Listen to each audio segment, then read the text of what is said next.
Hey besties, how are you all? I hope you all are doing great at your place. I am Prachi from the channel Literature with Prachi, and today we are gonna discuss BGC 105, the summary of the Scarlet Letter as per your votes. Let's start with the intro. So here, the Scarlet Letter begins with a lengthy introduction explaining how the book came to be written. तो देखो, Scarlett letter जो है ना, एक तरह से कह सकते हैं एकदम लेंदी इंट्रोडक्शन के साथ स्टार्ट होता है हमारा जो ये नोवेल है वो, जहाँ पे बताता है कि कैसे ये बुक लिखा गया था। तो बताया जाता है कि ये जिसका जो बुक है, ये जो नोवेल है, इसमें जो नरेटर होता है वो एक अनडिफाइंड अनआइडेंटिफाइड जो है वो नरेटर होता है। मतलब उसके बारे में हमें कुछ भी नहीं पता, बस इतना पता है कि ये जो नरेटर है वो कस्टम हाउस में सर्वेयर का, यानी सर्वेंट कह सकते हो, का काम करता है। ठीक है, इन सलेम मैसाचुसेट्स। तो वहां पे क्या होता है, इसको एक उसका जो कस्टम हाउस होता है उसके एटिक में, एटिक मतलब आई होप आप लोगों को पता होगा, घर का जो ऊपर वाला हिस्सा होता है ना, जहाँ पे मेनली जो फॉरेनर्स टाइप के, अगर आप कोई मूवी देखते हो हॉलीवुड मूवी, तो वहां पे आपने देखा होगा कि ऊपर घर के ऊपर कुछ स्टोर रूम टाइप का रहता है। तो वो वाला उस टाइप का प्लेस था। ठीक है, तो वहां पे उसे कुछ डॉक्यूमेंट्स मिलते हैं, जहाँ पे उसे क्या मिलता है, एक बहुत ही अच्छा सा एक सुंदर से चीज से लपेटा हुआ एम्ब्रॉयडरी किया हुआ क्लोथ, जिसपे ए बना हुआ होता है। ठीक है, the document written by a previous surveyor. तो डॉक्यूमेंट यानी वो जो स्टोरी था, या जो भी कह लो, जो भी पेपर उससे मिले थे, वो उसको क्या थे, उसके जो पिछले, जो उसके पहले जो काम कर रहा था ना, उसके लिखे हुए थे, जिसमें कुछ चीजें लिखी हुई थी, कुछ चीजें इवेंट्स बताई गई थी जो कि 200 साल पहले हुए थे। हमारे नैरेटर, जो नैरेटर जिसे वो बुक आई मीन से डॉक्यूमेंट मिला वो। तो when the narrator lost his custom position, he decided to write a fictional narrative. तो जब वो जो पहले वाला जो नैरेटर था, उसने सोचा कि वो जगह वो छोड़ने वाला था कस्टम हाउस को, तो उसने सोचा एक फिक्शनल नैरेटिव लिखते हैं। ठीक है, जो कि हमें अभी उस मैन्युस्क्रिप्ट में, जो अभी का जो नैरेटर है, अभी स्टोरी में जो अभी का नैरेटर, उसे वो जो मैन्युस्क्रिप्ट मिला, तो उसके पहले वाला जो नैरेटर था उसने ये स्टोरी लिखी। ठीक है, क्लियर हो रहा है ना? The scarlet letter is the finished project, यानी कि ऐसा नहीं है कि ये स्टोरी जो है वो आधी थी, पूरी अच्छे से कंप्लीट की गई है ये स्टोरी। अब देखो, इस पेज से कोई भी डाउट है फटाफट से पूछना, आप लोगों के पास सिर्फ एक दिन का टाइम है, उसके बाद फिर मैं रिप्लाई नहीं दे पाऊंगी। ठीक है, the story opens in the 17th century Boston. तो अब देखो, स्टोरी स्टार्ट हो चुकी है। वो क्या था, एक बैकग्राउंड था कि ये स्टोरी का ओरिजिन क्या था, मतलब कहाँ से ये चीज हमें पता चली, ये वाला स्टोरी कहाँ से आया। ठीक है, तो नरेटर को एक कस्टम हाउस के एटिक में वो मैन्युस्क्रिप्ट मिला। अब उसमें क्या लिखा था हम लोग वो देखना है। क्लियर हो रहा है? तो अब देखो, ये जो स्टोरी उसमें लिखी हुई थी वो 17th सेंचुरी बॉस्टन के नाम का एक जगह था, एक टाउन था, एक पुरितन टाउन था, उस पे सेट किया गया है। तो वो जो स्टोरी है बेसिकली हेस्टर प्राइने के बारे में है। तो ये कौन है, ये एक यंग लेडी होती है who is taken out of the town prison carrying her infant daughter. अब स्टोरी ऐसे स्टार्ट ही होती है कि जहाँ पे एक लेडी है, यंग लेडी है, जिसका नेम है हेस्टर प्राइन है, उसको प्रिजन से बाहर लाया जाता है उसके इन्फेंट डॉटर के साथ, जिसका नेम होता है पर्ल, जिसने, और उस लेडी ने क्या पहना होता है, स्कारलेट लेटर पहना होता है। A man in the throng informs an elderly bystander that Hester is being punished for adultery. तो पता चलता है कि जो हेस्टर को क्यों पनिश किया जा रहा है, तो एडल्ट्री की वजह से पनिश किया जा रहा है। उसकी क्या गिल्ट है, क्या गलती है, एडल्ट्री है उसकी गलती। तो Hester's husband a much older scholar than she. अब यहाँ पे हेस्टर थी, अब हेस्टर के हस्बैंड की एंट्री होती है। हेस्टर का हस्बैंड हेस्टर से काफी ओल्ड होता है। She sent her to America. तो जो उसका हस्बैंड होता है उसको अमेरिका भेज देता है, बट वो कभी बॉस्टन नहीं आता। द जनरल या the general assumption is that he was lost at सी।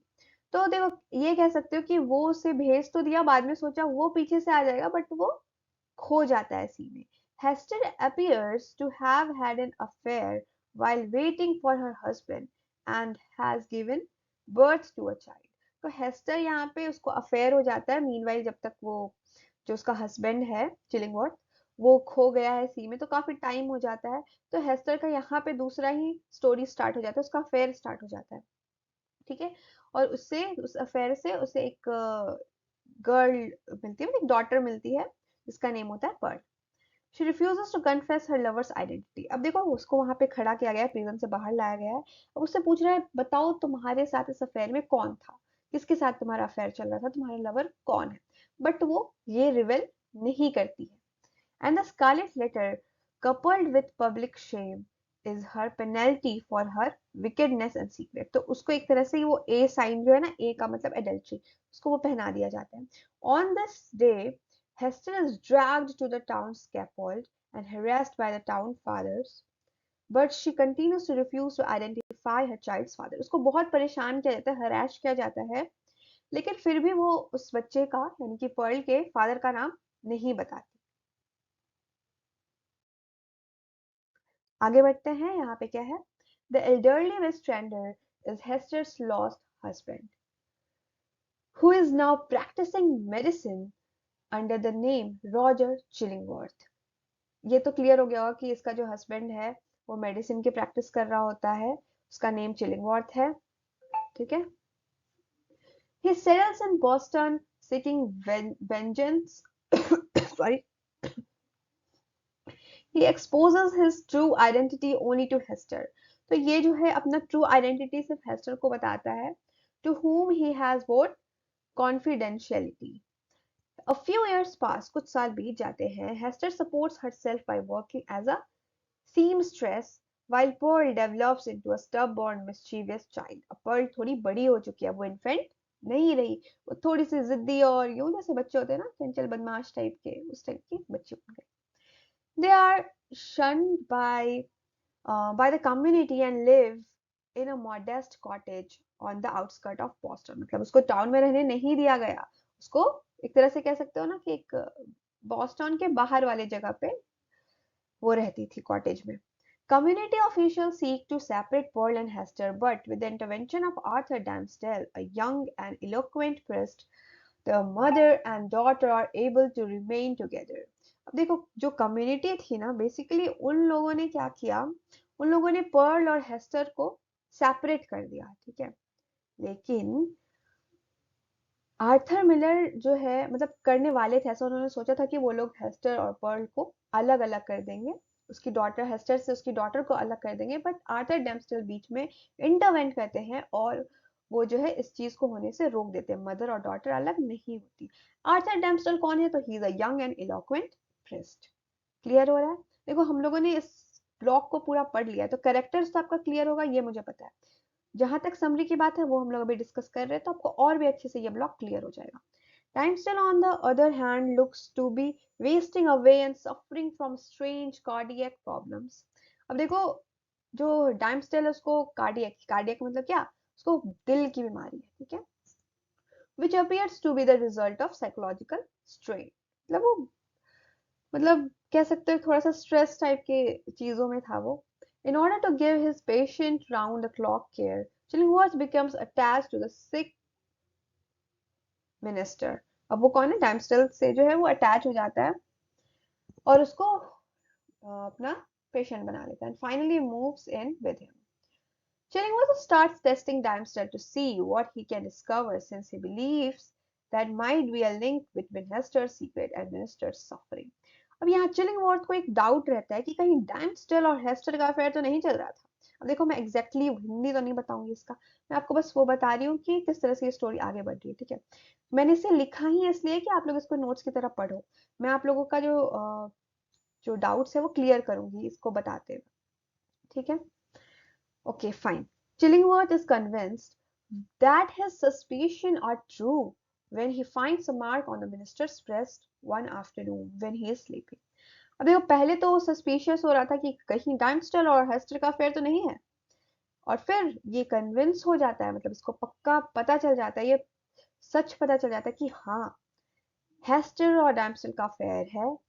कब पता चलता है, जब वो डाइमस्टल के ब्रेस्ट पे ए साइन देखता है, मतलब उसने अपने स्किन पे ही ए लिख दिया था क्योंकि वो खुद में गिल्टी फील कर रहा था। अब हम एज अ रीडर इतना ज्यादा स्पेसिफिक चीजें नहीं बताई गई है। ठीक है।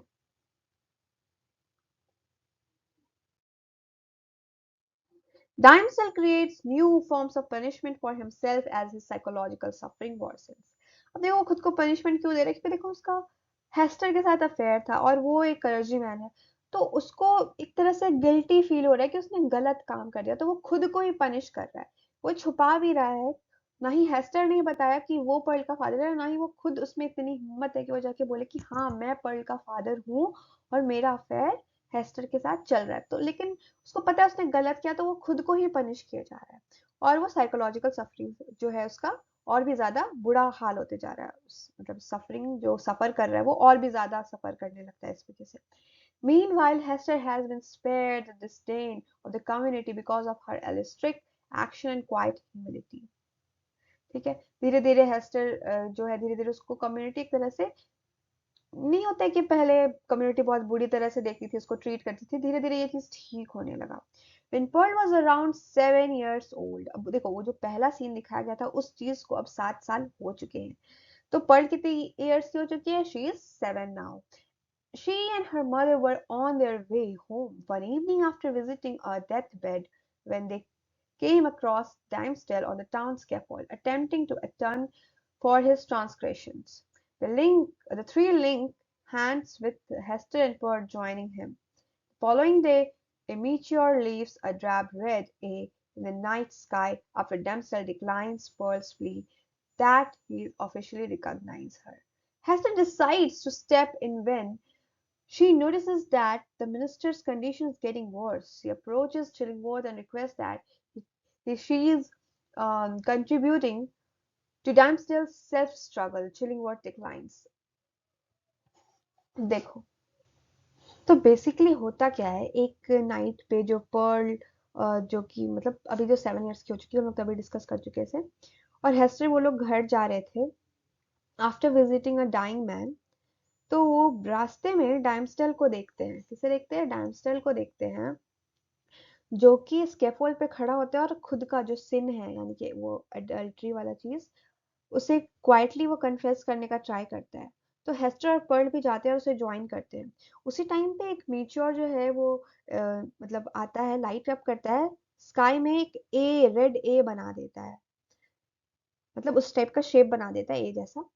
तो उसी टाइम पे फिर मतलब ये एक तरह से कह सकते हो एक आइकॉनिक सीन है ये चीज। तो पर्ल जो है यहाँ पे डैम्सल से बोलती है कि वो उसे बताए, मतलब कहे कि वो फादर है, ऑफिशियली ये बात बता दे, बट जो उसका फादर है डैम्स्टल है वो इस चीज को रिफ्यूज करता है पब्लिक में बताने से।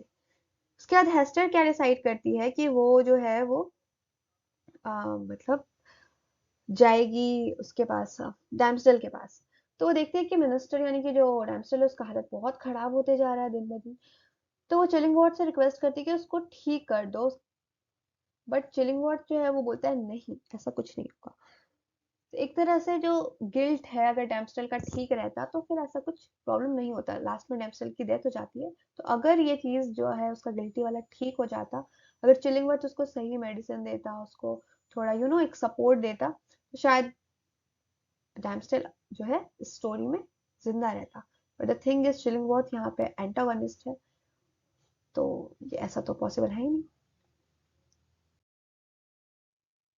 हेस्टर हेस्टर को पता था कि चिलिंगवर्थ कुछ ना कुछ तो गड़बड़ करेगा, तो वो चाहती थी कि वो सब कुछ जो है डैम्सडल को बता दे कि चिलिंगवर्थ कौन है। तो वो जो है क्या करती है, वो फॉरेस्ट में मीटिंग सेट करती है डैम्सडल के साथ कि जो डैम्सडल है वो पर्ल के साथ एज अ फैमिली रहेगा। तो ये दोनों जो एक्स लवर है, ये दोनों जो है सोचते कि ये लोग यूरोप जाएंगे, और 4 डेज के बाद ये लोग सोचते हैं कि ये लोग बॉस्टन से दूर चले जाएंगे, बॉस्टन को छोड़ देंगे। ये दोनों ही जो है एक रिलीफ का एक्सपीरियंस कर रहे होते हैं, ये सोचते हुए कि अभी ये बॉस्टन जो है उस प्लेस को छोड़ देंगे, उस टाउन को छोड़ देंगे। और फिर ये सोचते हुए हेस्टर जो है अपना हेयर, मतलब उसने बांधा होता है उसे खोल लेती है और अपना स्कारलेट लेटर भी निकाल लेती है। तो without the letter pearl who is playing close by is unable to identify her mother. तो बिना उस लेटर के जो पर्ल है वो अपनी मदर को मतलब पहचान नहीं पाती। The villagers get together for a holiday the day before the ship is scheduled to set sail. and Dempsey delivers his most powerful sermon to date. Clear होगा? हेस्टर यहाँ पे उसको पता चलता है हेस्टर को कि चिलिंगवर्थ ने भी उसी पैसेज में जो है अपना सीट रिजर्व करवाया है, शायद वो सब कुछ जानता होगा, है ना? तो Hester and pearl are seen standing in front of the town scaffold as Dempsey leaves the church following his lecture. तब देखो डैम्पस्टेल जो है अब लेक्चर छोड़ते हुए जाता है और along with his lover and daughter he harshly climbs the scaffold and वो बता देता है, कन्फेस कर देता है कि हाँ वो ही जो है वो पर्ल का फादर है। अपना जो चेस्ट है उस पे उसने एक बर्न करके स्कारलेट लेटर लिखा था, वो भी वो रिवेल कर देता है और पर्ल उसे किस करती है और डैम्पस्टेल की वहां डेथ हो जाती है। A year later, Chillingworth passes away. अब कुछ टाइम के बाद चिलिंगवॉर्थ भी मर जाता है, frustrated in his quest for vengeance. Nobody is aware of Hester and Pearl's whereabouts when they depart Boston. अब देखो हेस्टर और पर्ल भी छोड़ देते हैं जगह को, जब मतलब जब डेथ हो जाता है डैम्पस्टेल का, तो हेस्टर और पर्ल भी छोड़ देते हैं बॉस्टन को और किसी को भी पता नहीं होता कि हेस्टर कहाँ है। बहुत सालों के बाद हेस्टर वापस आती है और वो उसी कॉटेज में रहने लगती है, वो स्कारलेट लेटर पहन लेती है और उसी तरह का नॉर्मल एक्टिविटीज जो वो पहले किया करती थी वो करने लगती है, कंटिन्यू कर देती है उस चीज को।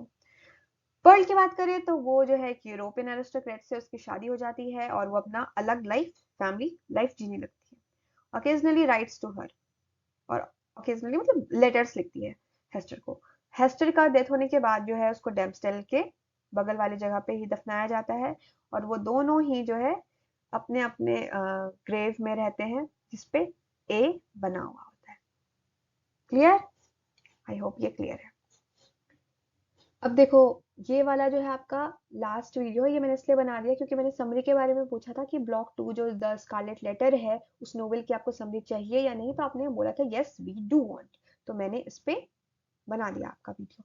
अब नेक्स्ट आपका नेक्स्ट सेशन के लिए बाद में आएगा और अगर मेरे एग्जाम पहले खत्म हो जाते हैं आपके कुछ सब्जेक्ट्स के से तो फिर ऑफ कोर्स मैं फिर कंटिन्यू करने का ट्राई करूंगी। अदरवाइज देखो अगर नहीं होता तो फिर आपको इतना मटेरियल है कि आप लोग खुद से कुछ चीजें कर सकते हो। बाकी आप लोगों के लिए सारे जितने भी सब्जेक्ट्स हैं ना उन सब के मतलब जो कोर कोर्स है मैं उसकी बात कर रही हूँ, उसके लिए स्ट्रैटेजी वीडियो ऑलरेडी अवेलेबल किया हुआ है, कुछ अलग नहीं है इसमें, बिल्कुल सेम है सब कुछ। तो आप लोगों को उस हिसाब से पढ़ना है, आप लोग उस हिसाब से पढ़ोगे आप लोग पक्का अच्छा स्कोर करोगे।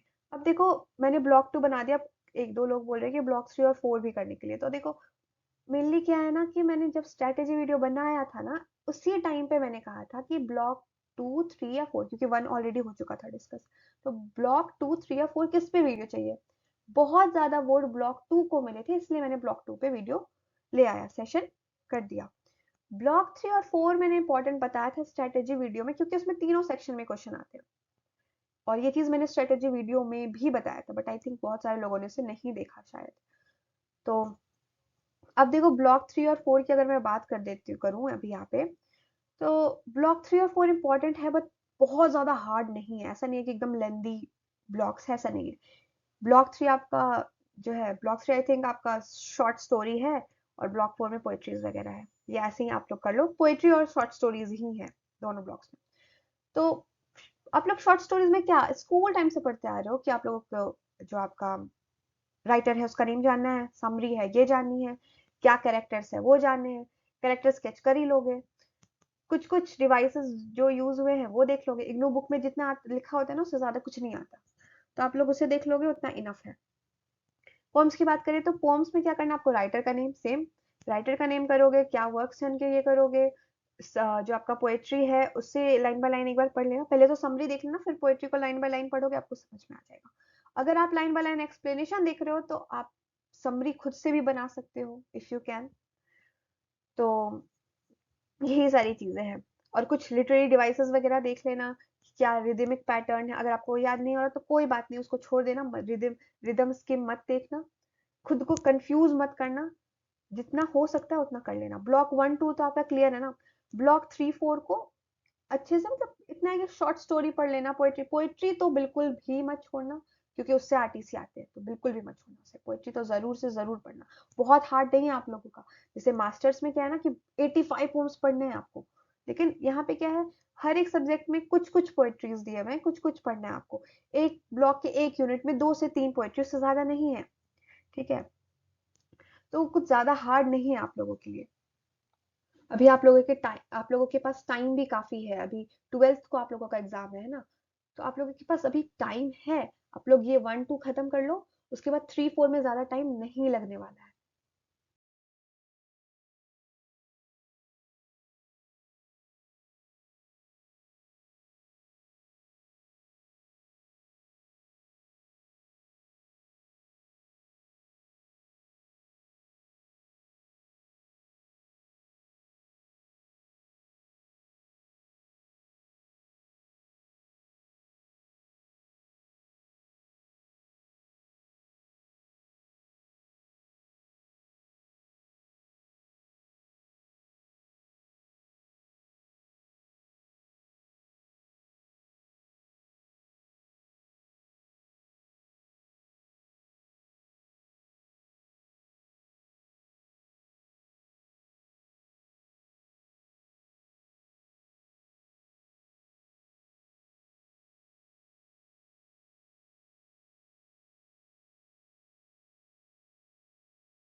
So besties, now this is the end of this session and I hope this session is helpful for you. If yes, then kindly like, share, comment and subscribe this channel. And yes, don't forget to click the bell icon.